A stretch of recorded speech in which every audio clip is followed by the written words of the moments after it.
preach today. So somebody say amen for that. Glory to God. Real quickly, we want to give acknowledge to campus ministry advisor, Ms. Lisa Rashid, in the back. Can you wave your hand? Thank you. And give a hand clap to these musicians just alone. I call something at the last minute. They came through from the bar, we're ready to go to another service, so that's the keyboardist. We thank God for him. And again, I thank God for these singers. I know I put two of them on the spot yesterday, but yesterday showed up this morning, so we give God glory for them. And also give God glory for Ms. Cranford right there in the back. Can you give her a hand right there? Awesome. I'm not going to prolong your time because I got to go myself.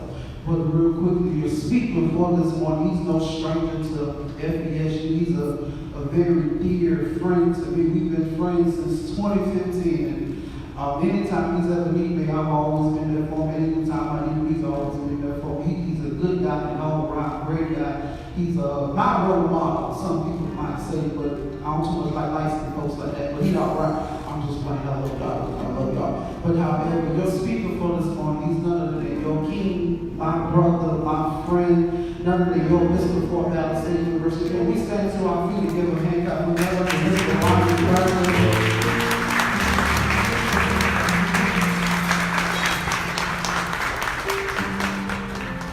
Good morning. Can y'all hear me okay? First and foremost, I would like to thank Michael Gregory for giving me this opportunity to speak to you all today. I also want to give a special shout out to our new student orientation leaders for a job well done this week. Give a round for our new student orientation. I also want to recognize Ms. Altura Cranford, Ms. Shawana Evans, Ms. Emily Carson, Mr. Octavius Edwards, and Mr. Brian Berger for their hard work and dedication this week as well. So give a round of applause. In my message today, I hope I'm able to reach out and touch someone, especially to the freshman class of 2023. Yes, I may be young myself, around the same age of you all that's here today, but my goal is to give some great advice to you all who may have lost hope, who may have been challenged with any obstacles. And I know that there's somebody in here today that might need to hear the same thing they've been hearing all their life, but from someone that they can relate to. I know this happened to me before where I would receive some advice, I would receive the word of God, I would receive some valuable information, but I just wouldn't hear it. I wouldn't consume it. It would go through one ear and out the other. But sometimes if you hear something from someone you relate to, you will find it easier to consume it, and you'll listen to learn and not listen to respond or react. You'll receive the message more thoroughly, and if that's the case with someone in here today, just know I'm here for you. So today, I will speak to you all about three main topics: having faith in God, grow, and stop capping on Jesus. Yeah, I said stop capping on Jesus, but I'm going to get to that when we get there. Having faith in God. In Isaiah chapter 26, verse 4, it says, "Trust in the Lord forever, for the Lord is everlasting strength." So what does it mean to trust in the Lord? Well, trusting in the Lord means let your confidence in God on no occasion fail. Let no tragedy, adversity, poverty, no trial or tribulation of any kind prevent you from having confidence in Him. God will place you in many different circumstances. Most of the time, those circumstances He puts you in is to simply test your faith. In other words, He wants to see how you really rock it. He wants to see where your head at. He wants to see if you will let the devil deter you. It's all a test. God wants you to have the utmost faith in Him. And in order to have good faith, you have to expect His blessings. And I think that kind of just went over your head. Let me say that again. In order to have good faith, you have to expect His blessings. Well, what does it mean to expect His blessings? Let me give you an example. When a child asks their parents if they could go out and get some ice cream, and the parents tell them yes, that child is going to expect to get some ice cream because they know that their mom and dad isn't going to let them down. They have that confidence in them. They have that confidence in their parents, knowing that later on in the day, they're going to go out and get some ice cream. It's the same thing with God. You can pray to God. You can ask him for this, that, and the third. Lord, I know I don't have the money right now, but I'm going to trust in you. I'm going to depend on you, and I'm going to have faith in you, knowing that you will help me pay this bill. You're going to help me pay this car note. That confidence in God is key. Because if he sees that you're lacking that faith and you're lacking that confidence, you're lacking that trust in him, that blessing may not happen because he may feel you don't believe in his power. For those who are NBA fans and who kept up with the NBA Finals this year, some of you all may have been rooting for the Toronto Raptors, and some of you may have been rooting for the Golden State Warriors. Whoever you were rooting for, you know that you had, you knew that at the end of the day that my team was going to win the championship. Some of you all, for example, Golden State got Steph Curry, Klay Thompson, Kevin Durant, and DeMarcus Cousins. Ain't no way they lose to the Raptors. Others may say, the Raptors got Kawhi Leonard now. They're a complete team. Kawhi's a different breed. I got the Raptors in 6 games. That confidence that y'all had in the Golden State Warriors and the Toronto Raptors is the same confidence you need when when you want God to create the miracle that you want. That same confidence to ask God to get the enemy off your shoulders. That same confidence when you ask God to help you pass that class you've been struggling in all semester long. God wants to see that confidence and good faith in you, knowing that you will trust in him forever, and knowing that he has everlasting strength. Of course, we all heard and read James chapter 2, verse 17 that says, faith without works is dead. So you can't just pray to God, and you just can't pray to God and ask for it. You have to put the work in as well. So I just talked to you all about having faith in God. Now I want to talk to you all about growth. There are 2 flavors of growth: self-growth and spiritual growth. So, to my young people in the audience today, growth is so important. Growth means the process of increasing. In order to grow, you must be consistent and improve day by day at the things you do. But one thing that comes with growth is being comfortable with being uncomfortable. You have to get out your comfort zone. Here at Fort Valley State University, you have to get out your comfort zone. When we are in our comfort zone, we feel safe, we feel calm, and we stay emotionally even. When we are in our comfort zone, we feel free from anxiety, and you don't worry about a thing, because every little thing is going to be all right. See, when you sing that song to yourself, you'll find yourself, feeling at ease. You'll feel a little relaxed, And being in your comfort zone is a healthy adaptation for much of our lives. But stepping out of our comfort zone gives us the opportunity to transition, grow, and transform. Like I just said, when you step out your comfort zone, you have to be comfortable with being uncomfortable. Now, I'm a Falcons fan, so I'm a little biased on this. But how do you think Julio Jones became one of the best wide receivers in the NFL?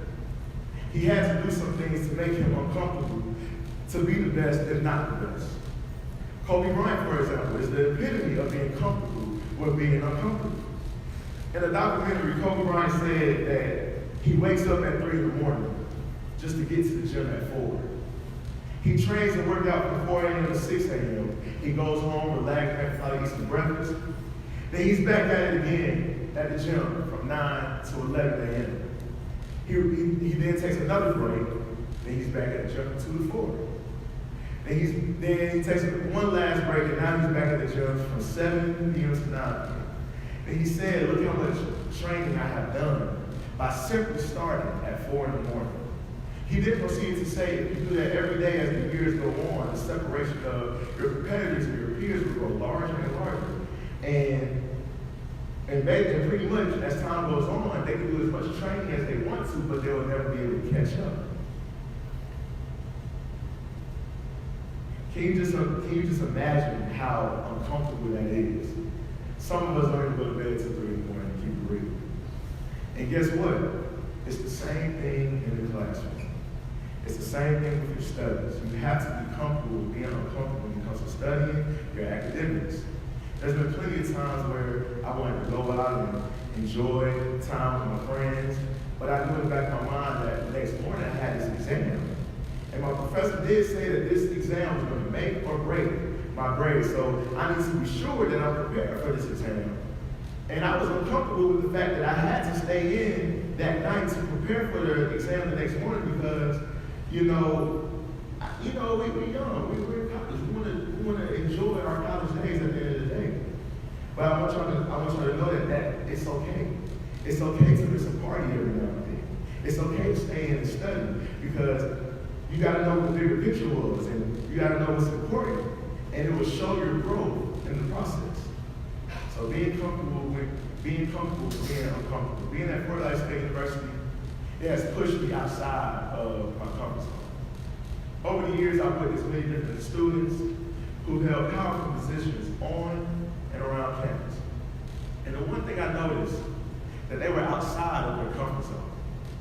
But I can tell you that these individuals didn't know how to be outside their comfort zones overnight. It probably took some time, it probably took a few bad speeches in front of a large crowd. It probably took them to have someone to tell them some constructive criticism that they did not want to hear.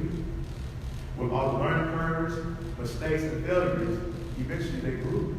They understood what it took to represent their organizations. They understood how much time and effort they had to put in to get the little things right, to be the best that they could be. At Wildcat State University, we have an organization called the Student Ambassadors. As a student ambassador, we are a part of the recruitment team here at Wildcat State University. We give campus tours to visitors. We take road trips to many different high schools around the state of Georgia to convince and persuade high school students that Wildcat State University is the place to be. I remember when I was in my training to become student ambassador in my sophomore year. And I remember I was a little too cocky in my training process. Reminiscing on those days where I was in my training process, I can honestly say I didn't challenge myself enough. Yes, I knew the basic information of the school, but as a student ambassador, there are some questions that tourists may ask. And as an ambassador, you must be prepared at all times for anything, with no hesitation whatsoever. At the end of my interview process, I had to conduct a mock tour of the campus of Wildcat State.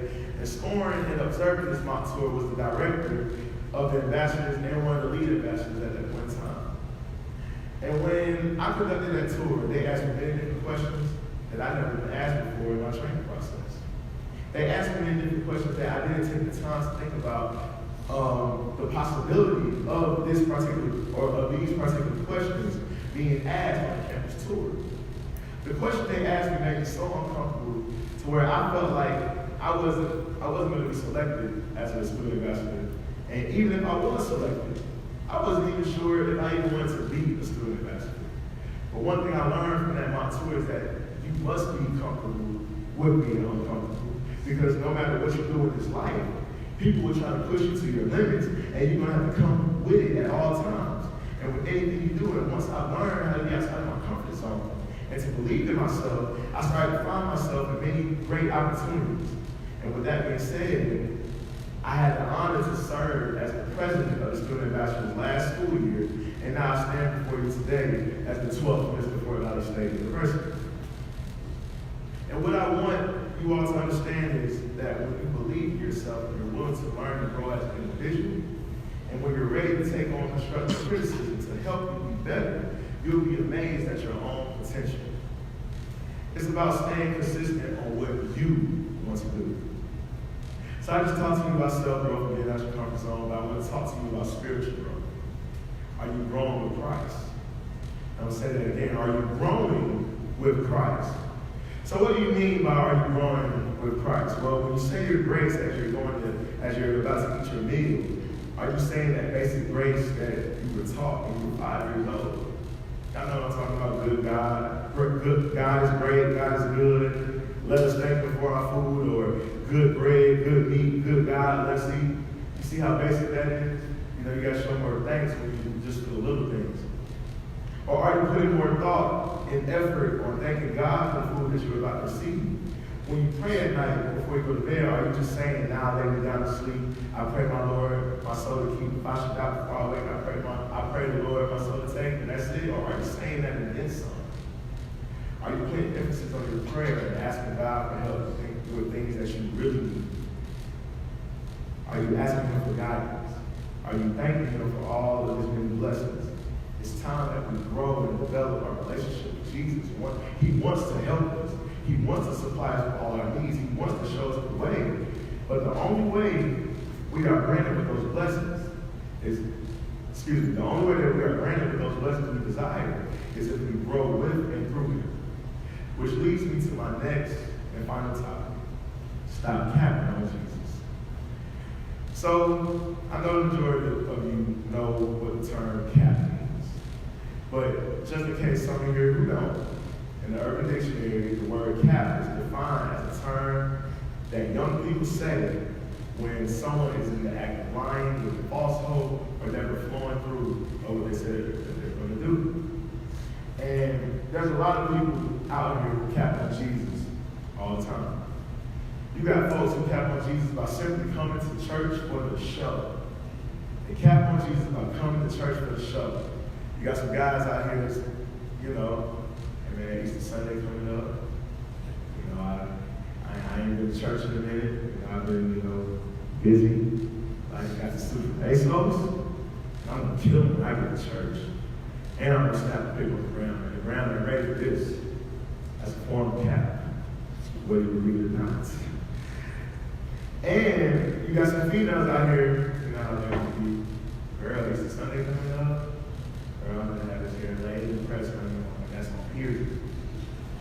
Y'all know it's true. Y'all know it's true. But at the end of the day, that's not the purpose of simply going to church. You got folks who want to show up to give thanks for 1 week in November. And you got other folks who want to show up to church because it's the most wonderful time of the year in December. But let me give you another example. You ever ran into someone who claims that they're a child of God but don't resemble the characteristics of a child of God? Yeah. You got folks who claim that they're Christians, but they still disrespect their parents. They break that fifth commandment. That fifth commandment says, honor thy father and thy mother. They still switching words around, not telling the whole truth. They still out here trying to get theirs and not worry about the next person. And we like to call these people still people. Still lying, still cheating, still stealing, still complaining, still doubting, still hating, still worrying about the next person, still throwing shade, still barring, still childish, and still not making a change in their lives.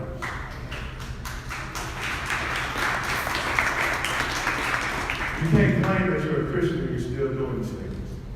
You got to walk it like you're talking.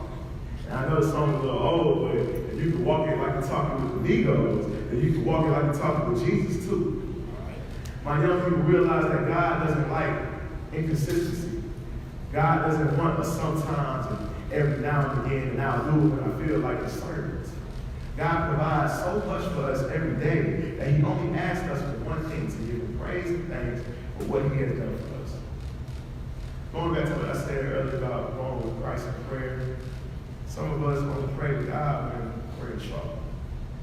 Some of us want to pray to God when we are in the midst of a trial. Some of us want to pray to God only when we want something.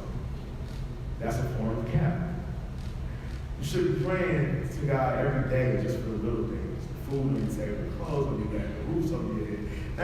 Thanking him for waking you up this morning, starting you on your way.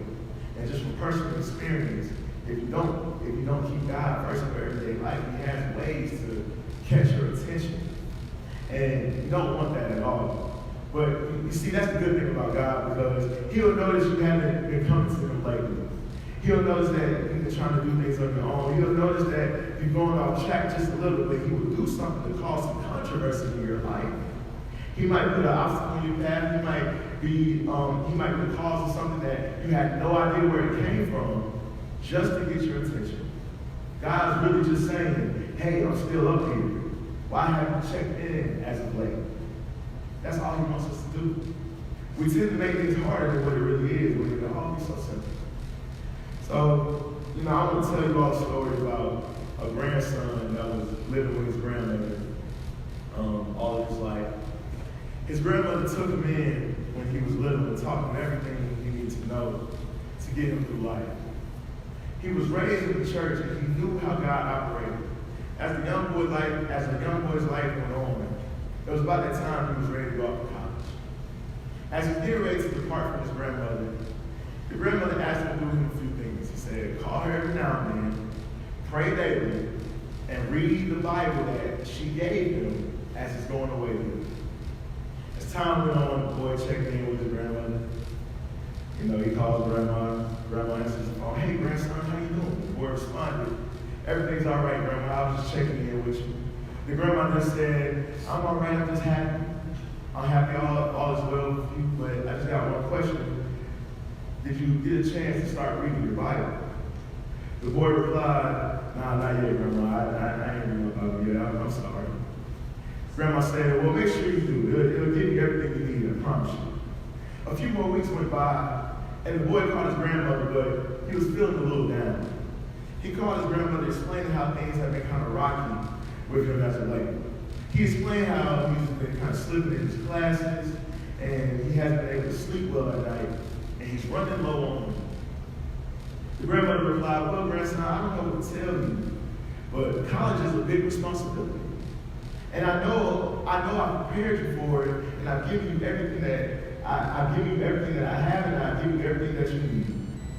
But I have just one question for you. Did you read your Bible? The grandson replied, nah, grandma, I ain't read my Bible. Not just yet. Well, grandson, I'm need you to get on that. I promise you, it's going to help. So a few more weeks go by, and the circumstances are getting worse for the young man. He's now on academic probation. He's stressed out and depressed. He's homesick, and now he has no money remaining in his bank account. He calls his grandmother with tears running down his face. Grandma, everything is going wrong for me. I don't know what to do. I'm doing horrible in my classes. I miss home. I'm stressed out, and I have no money. The grandmother replied, well, grandson, I'm sorry you're going through some adversity. Like I told you before, I've given you everything that I could, and I provided you with everything you need. But let me just ask you just one thing, grandson. Y'all know what it is. Did you read your Bible? The grandson replied, no, grandma, I haven't read my Bible yet. Well, grandson, you need to get on. You need to read your Bible as soon as possible. Remember how I raised you, and you are so much better than this. After he got off the phone with his grandmother, he got on his knees and prayed. With tears running down his face, he prayed, apologizing to God for going close to him. Because ever since he went off to college, it seemed as if he forgot how to pray daily, just like his grandmother raised him to do so. He also asked God to get him out of this misery that he was in. He asked God to give him a burst of renewed faith and strength. After he concluded his prayer with God, he got up and went to his drawer, took the Bible out of his drawer. As he opened the Bible, money started falling out of the Bible, and the page that the Bible opened onto was Philippians chapter 4, verse 19, which says, but my God shall supply all your needs according to his riches and glory by Christ Jesus. The next page he went to, there was more money that started falling out the Bible. The scripture that was on that page was Proverbs chapter 3, verse 5 and 6, and it says, trust in the Lord with all thine heart, and lean not to your own understanding, and in all your ways submit to him, and he will make your path straight. And lastly, he turned on yet another page, and more money started falling out the Bible.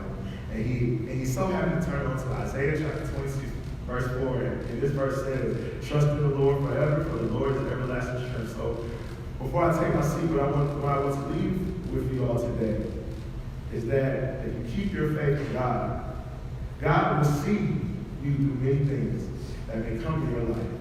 If you continue to grow and develop God, he will guide you in the right direction and protect you at all times. And if you stay true to yourself and stop counting on Jesus, he will supply you with all your needs. Thank you, and be blessed.